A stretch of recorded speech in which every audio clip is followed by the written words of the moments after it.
مفتی طارق مسعود کے بیانات کے لیے طارق مسعود آفیشیل کو سبسکرائب کریں۔ طارق مسعود آفیشیل۔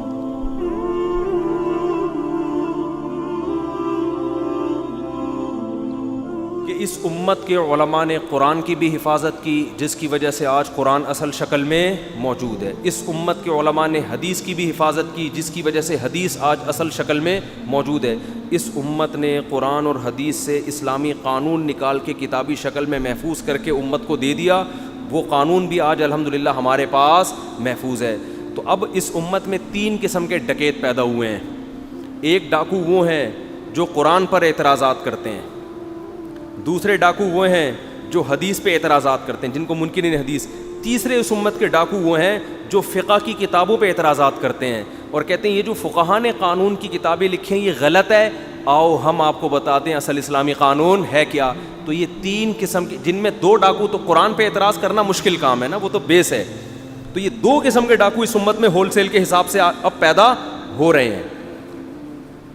اور ایک بات خوب اچھی طرح سمجھ لیں، یہ جو آج کل نئے نئے لوگوں کے دعوے ہیں نا کہ اب علم پھیل رہا ہے، دین کا علم کیا ہو رہا ہے، پھیل رہا ہے، فیس بک کھلا ہوا ہے، اب جو چاہے جس حدیث پہ تحقیق کر سکتا ہے، لہذا اب علم زیادہ ہے، اب ہمیں پرانے علماء کو فالو کرنے کی ضرورت نہیں ہے۔ یہ دعویٰ خود قرآن و حدیث کے خلاف ہے۔ سمجھ میں آ رہی ہے بات؟ کیوں خلاف ہے؟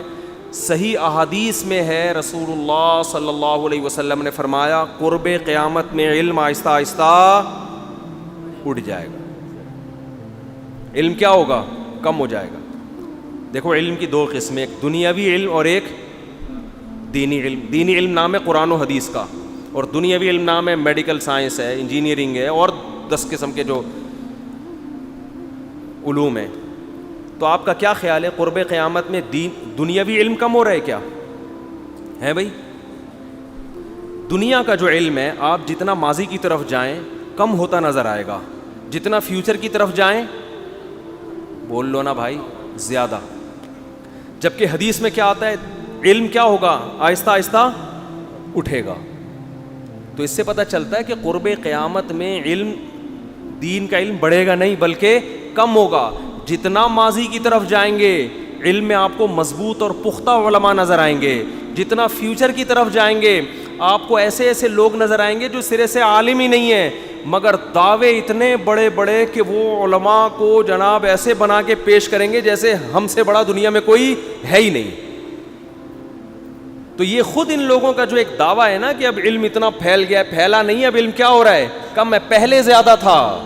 تو اس لیے اس حدیث سے ہمیں پتہ چلتا ہے کہ علم، دین کے علم کے معاملے میں ہم نے پچھلے لوگوں کو فالو کرنا ہے، اور دنیاوی علم کے معاملے میں ہم نے اگلوں کو فالو کرنا ہے۔ بات سمجھ میں آ رہی کہ نہیں آ رہی؟ میں ایک ٹیکنیکل قسم کا مسئلہ بتاتا ہوں، اس سے یہ بات کھوپڑی شریف میں انشاءاللہ بیٹھے گی۔ دیکھو کان میں دوا ڈالنے سے روزہ ٹوٹتا ہے یا نہیں ٹوٹتا، یہ ایک اختلافی مسئلہ ہے۔ پہلے جتنے فقہا گزرے ہیں ان سب نے لکھا ہے کہ کان میں دوا ڈالنے سے روزہ ٹوٹ جاتا ہے۔ سمجھتے ہو؟ نہیں سمجھتے؟ کیوں لکھا ہے؟ اس زمانے کے جتنے طبیب، ڈاکٹر، حکیم تھے وہ یہ کہتے تھے کہ کان میں جو چیز ڈالی جائے وہ دماغ میں پہنچتی ہے۔ وہ کہاں پہنچتی ہے؟ جیسے میں آپ کے کان میں ایک بات ڈال رہا ہوں، کہاں پہنچ رہی ہے؟ نہیں پہنچ رہی، ایک الگ بات ہے، لیکن پہنچنا کہاں چاہیے اس کو؟ تو کہتے تھے جیسے مفتی طارق مسعود جب بیان کرتا ہے تو کان سے نکل کے اس کو پہنچنا چاہیے دماغ میں، تو ایسے ہی جب کوئی ڈراپ ہم کان میں ڈالتے ہیں تو وہ بھی کہاں پہنچیں گے؟ آپ کی کھوپڑی شریف میں۔ یہ پرانے حکیموں کی تحقیق تھی۔ اس تحقیق کی بیس پر اس وقت کے جتنے علماء تھے، فقہا تھے، انہوں نے فتویٰ دیا کہ کان میں دوا ڈالنے سے روزہ ٹوٹ جاتا ہے، کیونکہ روزہ کوئی بھی ایسی چیز دماغ میں پہنچاؤ یا پیٹ میں، اس سے روزہ ٹوٹتا ہے۔ آج میڈیکل سائنس کی ریسرچ کیا ہو گئی ہے؟ چینج ہو گئی ہے۔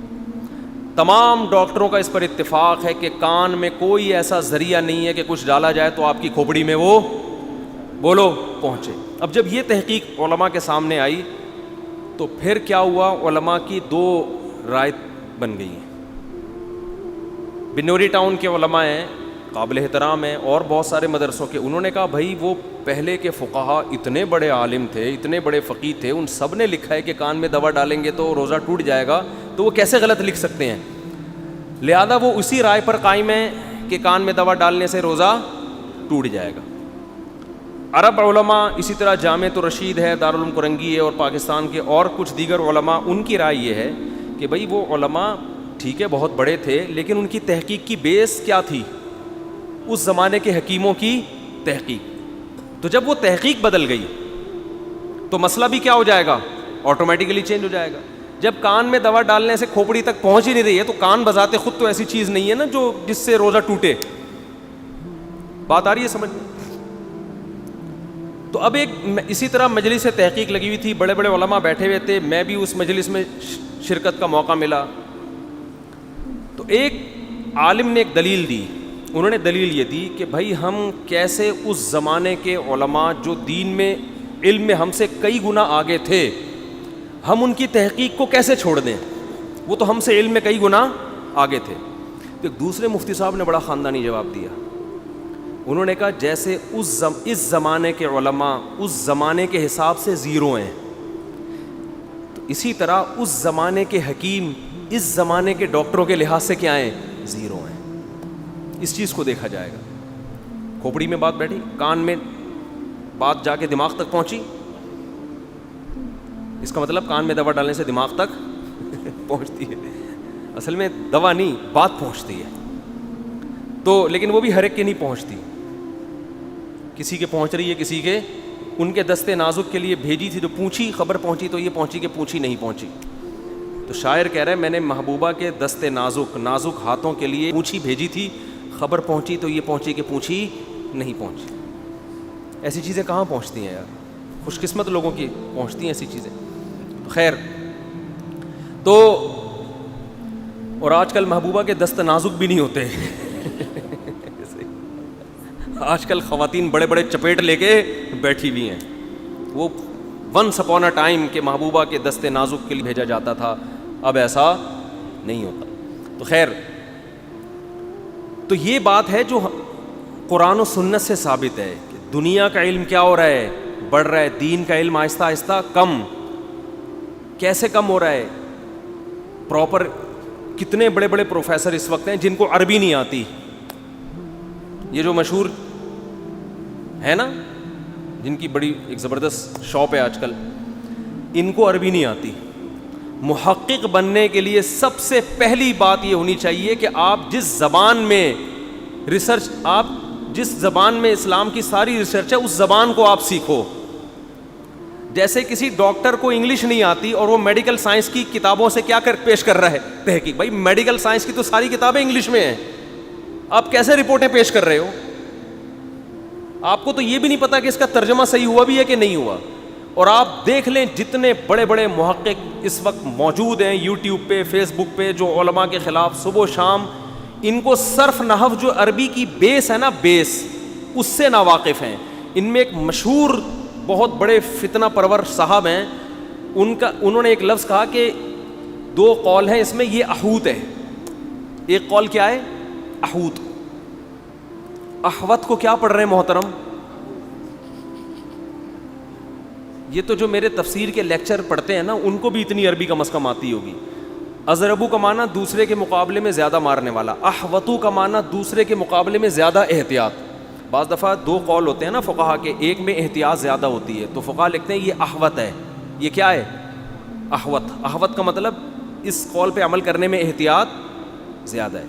جیسے امام حنیفہ کا قول ہے کہ قربانی واجب ہے, امام شافعی یا امام احمد بن حنبل کہتے ہیں کہ سنت مؤکدہ ہے. تو سعودی عرب کے ایک عالم کا فتویٰ ہے کہ بھئی احوت کیا ہے؟ ابو حنیفہ کا قول کیا ہے؟ اس میں احتیاط زیادہ ہے, احادیث اس طرف بھی ہے. ٹھیک ہے نا, احتیاط اس قول کو لینے میں کیا ہے؟ یہ علماء کا ہوتا ہے کہ بھئی یہ اس قول میں کیا ہے؟ احتیاط ہے. تو احوت کو کیا پڑھ رہے ہیں محترم چینل پہ؟ احوت. لیکن چونکہ پبلک کو پتہ نہیں ہوتا, محقق بھائی احوت بھی آتا ہے ان کو. کیا آتا ہے؟ احوت بھی آتا ہے. احوت ایسے بڑے بڑے, میں اگر ہم یہ کام شروع کر دیں نا ان پروفیسروں کی اس طرح کی غلطیوں کو نکال کے, تو ہمارے پاس پھر اس کے علاوہ کوئی اور کام کا ٹائم. اتنی بڑی بڑی غلطیاں ان لوگوں کی, لیکن ہم یہ کام کرتے نہیں ہیں. لیکن ان کو موقع مل جائے تو فوراً سے پہلے کرتے ہیں وہ، حالانکہ وہ زبان کی لڑکھڑاہٹ ہوتی ہے، وہ جان بوجھ کر کوئی صرف پڑھنے والا اہوت نہیں پڑھے گا کم از کم احوت کو. یہ میرا بھانجا بیٹھا ہوا ہے ابھی عربی گرامر کے پہلے سال میں جامعۃ الرشید میں، اس کو بھی پتا ہوگا میرا خیال ہے اہوت ہوتا ہے احوت ہوتا ہے، اہوت نہیں ہوتا. تو ایسے اتنی بڑی ایک محترم ہے، بڑے مفسر ہیں، وہ قرآن کی آیت کا ترجمہ کر رہے ہیں. وما یؤمن اکثرهم باللہ الا وهم مشرکون. اس کا ترجمہ کر رہے ہیں. پہلے میں بتاؤں اس کا صحیح ترجمہ کیا ہے. قرآن کے الفاظ ہیں وما یؤمن اکثرهم باللہ، ان میں سے اکثر لوگ اللہ پر ایمان نہیں لاتے، الا مگر اس حال میں وہم مشرکون کہ وہ شرک کر رہے ہوتے ہیں. یعنی دنیا میں اکثر لوگ جو گاڈ کو مانتے ہیں اس دور میں وہ اکثریت کیا تھی؟ مشرک تھی. جبکہ اللہ کو یہ شرک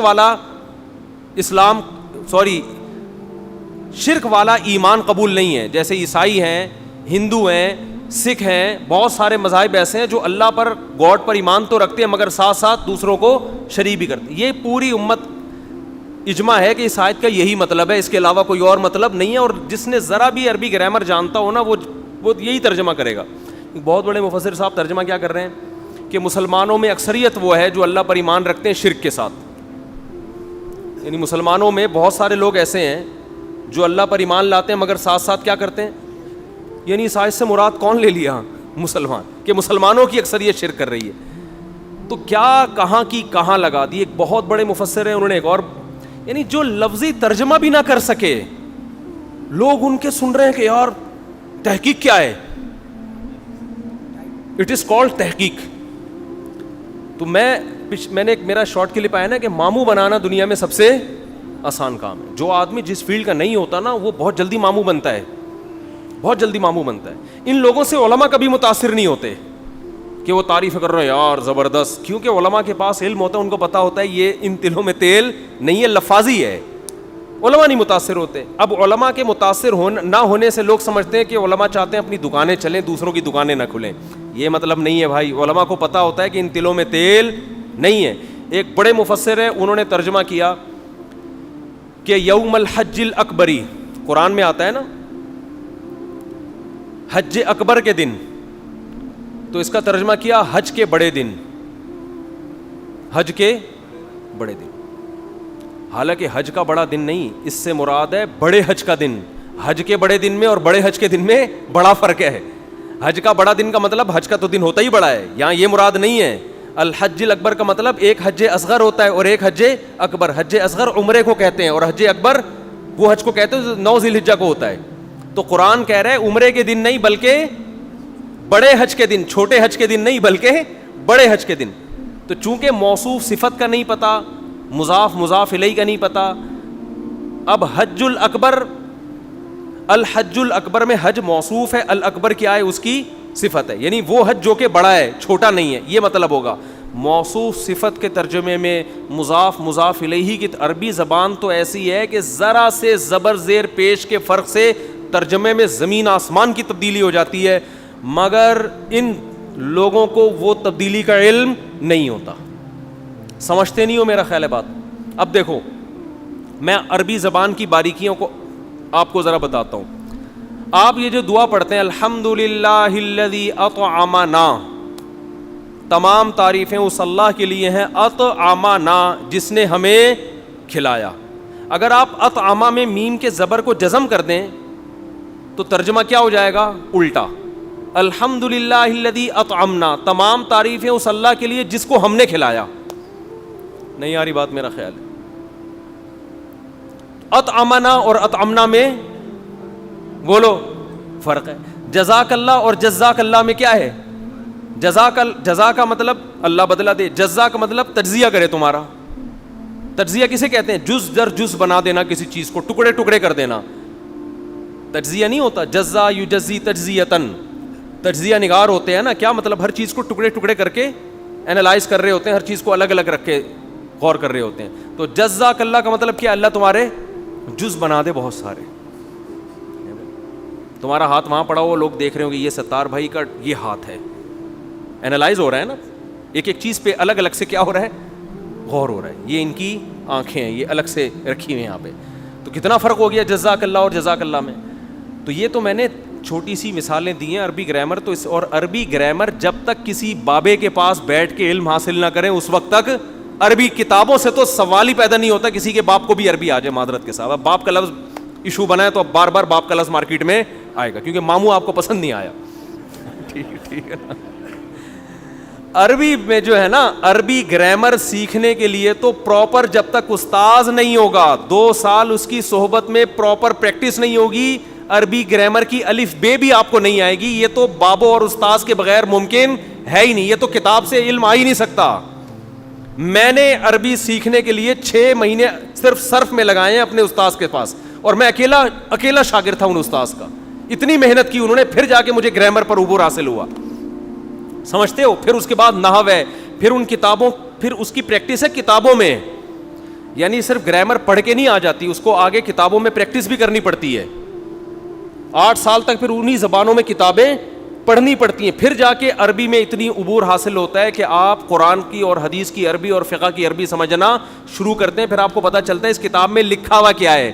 ورنہ ان بیچاروں میں 99.99% کو اللہ کی قسم یہ پتہ ہی نہیں ہوتا کہ لکھا ہوا کیا ہے. یہ جس نے 2 ترجمہ کر دیا اٹھا کے, جو حاشیہ چڑھا دیا, اب کلپ بنا کے مارکیٹ میں ڈالا, لوگ بلے بلے کر رہے ہیں واہ واہ واہ واہ واہ. فقہ حنفی میں ویل مچھلی کیا ہو گئی, حرام ہو گئی. تو یہ چل رہا ہے مارکیٹ میں. تو یہ پتہ نہیں اس امت کا انجام ہونے والا کیا ہے. ہمیں تو یہ ڈر ہے کہ نااہلوں کے ہاتھ میں چند کتابیں آ گئی ہیں, اور وہ ایٹم بم نہیں ہوتا جیسے گرنیڈ اگر کسی فوجی کے ہاتھ میں ہو جو ٹریننگ یافتہ ہو, وہ اس کو صحیح استعمال کرے گا, اس کو پتہ ہے پن کہاں نکالنی ہے, اس کو پھاڑنا کہاں ہے میں نے.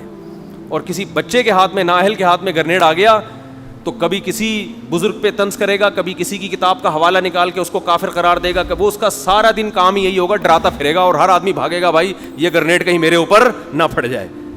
اور لوگ کہیں گے سب اس سے ڈرتے ہیں, یہ کسی سے نہیں ڈرتا. تو وہ مجھے خاتون انگریز کی بات یاد آ گئی. اس نے کہا کہ پادریوں نے کیا کر دیا, بیڑا غرق کر دیا. تو اس امت کے علماء نے دین کا بیڑا غرق نہیں کیا, بلکہ اس امت کے علماء نے دین کو کیا کیا ہے, بچائے.